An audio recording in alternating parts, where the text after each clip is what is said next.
Make sure you guys hit the subscribe button if you guys are enjoying the content that we're throwing up. And make sure you guys hit the like button if you enjoy the video. And yeah, let's begin. Okay, what's going on, guys? This is Rob, and we got to be a little quiet in this video because Mariah is actually getting some rest, so we don't want to wake her up. But you know, I'm coming back here again with information from my source, right? For those of you guys who saw my video where we were talking about Christian Bale and the idea of like Gore the God Butcher, and we were talking about Black Adam and different things like that. The idea was that there were rumors circulating around that Christian Bale was going to play some character in the Marvel Cinematic Universe, and a lot of people were pointing the finger at like Gore the God Butcher. But I had this source that kind of came to me and was dropping all this information to me on like all these things that were happening, both in like the DC Cinematic Universe and in the Marvel Cinematic Universe, projects that were coming later on down the road, and they've proven to be accurate up to this point, right? Which is awesome. And so as a result of that, you know, they came to me again, right? And they said, hey man, you know, I don't know if you're aware of everything going on with regards to like these rumors of Krasinski meeting with like the Marvel Cinematic Universe and all that kind of stuff. And I said, yeah, I saw these news articles coming out from all these different, you know, companies and whatnot that were saying that like the rumors and so on were that Krasinski was meeting with the MCU and that he was talking about various things that he was going to do, but like nobody seems to know anything. And they said, well, okay, here's the thing. Krasinski meeting with the Marvel Cinematic Universe is not a rumor. It's true. Krasinski has met and is meeting with members of the Marvel Cinematic Universe. Now, this is the part that's kind of a little bit of hearsay and rumors and is kind of unsure. Krasinski meeting under two terms, right? The first one is to play a character, and the second one is to potentially direct. And so if that's true, that's actually pretty big, because for the first time, we don't really have anybody in the Marvel Cinematic Universe who is starring in a role and then like directing a film, right? The closest we got to that was Jon Favreau. He was Happy Hogan, right? He wasn't really the star of Iron Man. He was kind of like a co-star, like 2 or 3 times removed.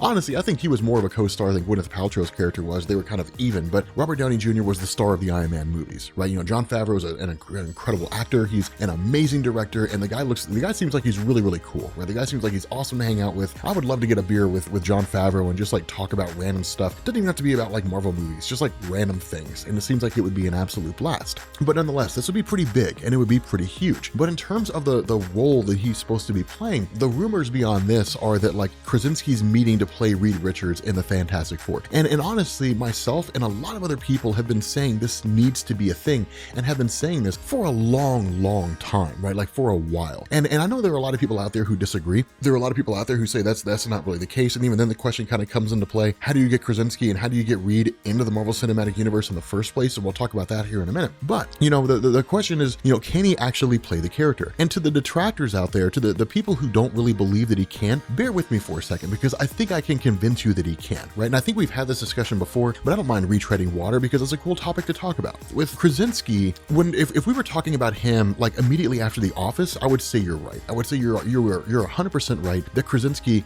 is not I wouldn't say he's not equipped. I would say he hasn't demonstrated the ability to show that he can play Reed Richards. Now, that's the nature of acting, right? Like you don't know a role a person can play until they play that role. And then sometimes it works, sometimes it doesn't, right? Like nobody knew Al Pacino could play the role of a mobster until he played Michael Corleone in The Godfather. And then he could play the role of a mobster, right? So like sometimes you just got to give him a break and just sort of see what happens. But with Krasinski and with the idea of Reed Richards, it really kind of makes things interesting, right? Because what we're talking about here is we're talking about a character from Marvel Comics that's basically pulling double duty, right? With Tony Stark, it was much the same way, right? You had to have a guy who was super intelligent and then a guy who could do action sequences. When it came to the Incredible Hulk, it was a little bit different, right? Because you didn't really have Mark Ruffalo proper running around and doing action sequences. You kind of did to a degree, but you had CGI, you know, making up for that. So whatever he was physically unable to do, CGI could correct that. But with regards to Reed Richards, it doesn't necessarily work that way. It does so far in terms of his ability to stretch and different things like that. But, you know, you kind of have to believe that like Reed can pull those kinds of things off. You know, that Krasinski can pull those kinds of things off, right? And so, you know, you got to believe that he's a guy that can play the action sequences if it comes down to it, right? Somebody invades the Baxter building and he kind of needs to extend his arm a little bit, but not like, you know,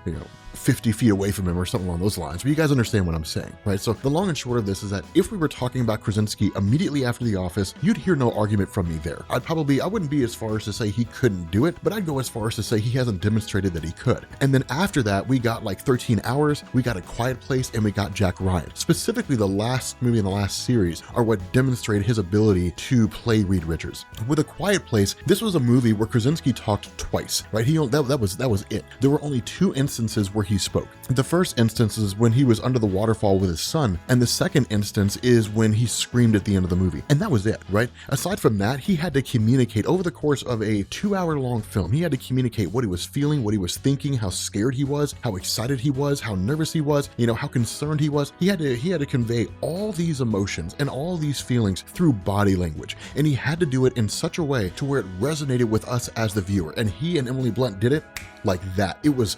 amazing how well they pulled it off. And just by that, right, acting with body language alone and with no speech is exceedingly difficult to do, right? If at any point in that movie you were looking at it and you were saying like, okay, I understand where he is, right? Between the context and his body language, I get how he's feeling and what's going on, then he's done his job perfectly, right? And I feel like he nailed it in that movie. But really, I think the most empowering aspect is the Jack Ryan TV show. If you never saw the Jack Ryan TV show, season 1 and season 2 are amazing, right? I think season 1's better than season 2, but it's absolutely amazing. But the Jack Ryan series is kind of, it's technically he's a CIA analyst, but for all intents and purposes, he's an action guy, right? And he's running and he's engaging in firefights and all that kind of stuff. It's super high octane action. And it's great because it's what you would expect for somebody who would be able to play someone like Reed when it comes to Krasinski, right? Like you look at him being able to run and jump, being able to fight, look at him being able to engage in shootouts, different things like that. That's more stuff than Reed Richards would do, right? In Marvel Comics, you don't see Reed Richards jumping into shootouts, right? You don't see him pulling out a Glock 19 and firing off shots, you don't see that happening. Because of that, he's able to pull off action sequences that he's not going to need for the Marvel Cinematic Universe. It's like doing extra credit, right?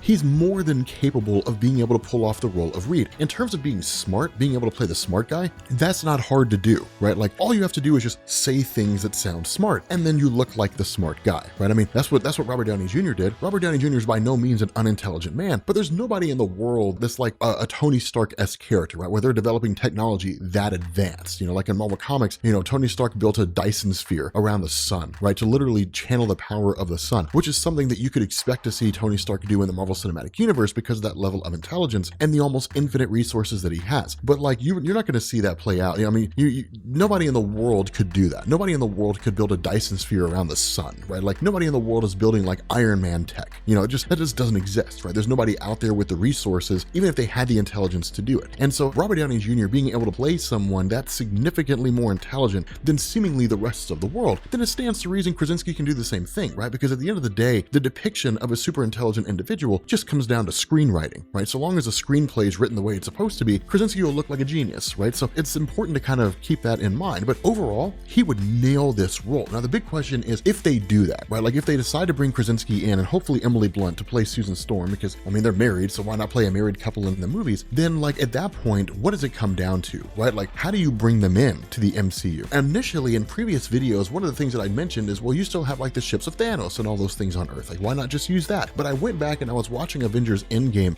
and one of the things that I didn't realize going through and looking at it is that at the end of the movie, when Iron Man snaps his fingers and dusts everything related to Thanos goes away, right? Thanos' ship is gone. All that stuff is gone. Any of the vessels that Thanos used to arrive on Earth, all of it's gone, right? There's nothing there related to him anymore. So the idea of reverse engineering Thanos' technology and then achieving interstellar travel isn't really there. And that's actually kind of a good thing. And the reason why is because it would just be too easy, right? It'd be something anybody could do, right? Anybody with a master's degree in some form of engineering could just reverse engineer Thanos' technology, and then suddenly there is a whole brave new world. It would take away the significance of Reed. Whereas if you made Reed a kind of Zephram Cochrane sort of character, then it becomes a lot more significant. Now, for those of you guys who don't know, Zephram Cochrane is not a comic book character. He's a Star Trek character. And Zephram Cochrane from Star Trek First Contact was the person who initiated First Contact, right? So if you ever wondered how it was that humanity went from just a series of squabbling nations to this interstellar organization called the Federation, it's because Zephram Cochrane invented, or I guess really discovered, warp travel, the ability to travel faster than light. He was the first person to achieve it on Earth. And so with that being the case, that drew the attention of the Vulcans who showed up on Earth, and then in turn, that's how you basically get the beginnings of the Federation. And if you do that with John Krasinski, it works exceedingly well, right? John Krasinski is this guy who's just that damn smart, and he does have some input from other people, and it'd also be cool if you kind of invoked the crossovers that have kind of been started by virtue of what's happened over the course of the MCU, right? So you basically have at the end of Black Panther, T'Challa basically said, we want to have a bigger hand in the world out there, and so you essentially have kind of this big aftermath, right? That up until the events of Infinity War and really even just Avengers, the Battle of New York, York that humanity didn't realize that they were not alone in the universe, right? Like humanity assumed that maybe there was life out there, but there was no real way to know unless they come relatively close to our Earth and we can somehow detect a vessel flying by that can unanimously be seen by everybody with no one being able to question its authenticity, right? But then from there,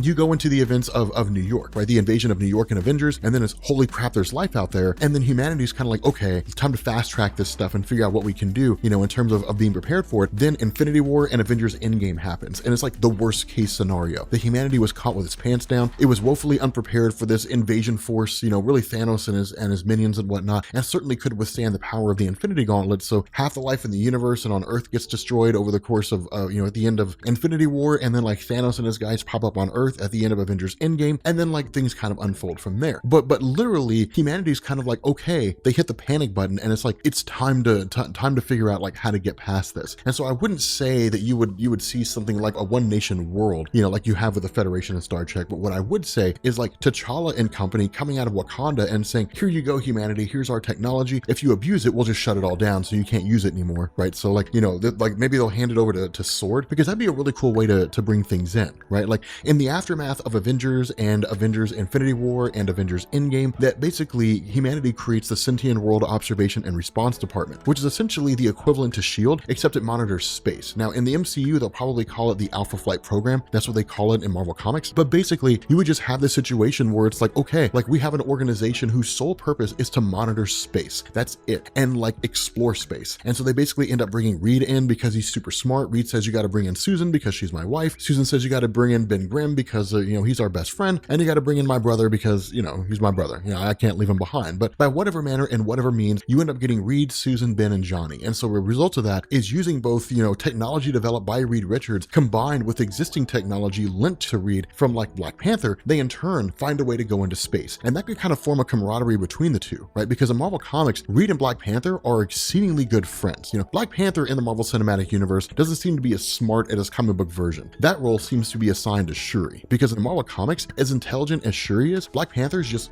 he's just that much smarter than she is, right? He's just that intelligent, right? Like Black Panther is arguably, depending on how you look at it, on par with Tony Stark in terms of how knowledgeable he is, right? In the movies, he's just like a guy who's wrestling with what it means to be a king, and that's basically it, right? Like you don't see Black Panther doing all the stuff that Shuri is doing, right? He can invent all that stuff on his own in the comic books, but he just isn't really able to do it in the movies. But this does allow kind of camaraderie to form between the two, because now they have common ground, right? The technology of Wakanda was lent to Reed, and then using his intelligence was expanded on, and then in turn allowed them to explore space. And then they go out into space, they're hit by some cosmic rays, they crash back down on Earth, and then what do you know? You got the Fantastic Four, done and done. Like that's really all you need, right? But again, I'm kind of curious how you guys feel about all this, right? Let me know what you guys think. It's super interesting. But in any event, guys, we're gonna go ahead and bring this video to an end. If you are new here to Comics Explained, make sure you guys hit the sub button to become part of the Rob Corps. If you guys enjoyed this video, make sure you drop a like, and I will catch you all later. Peace.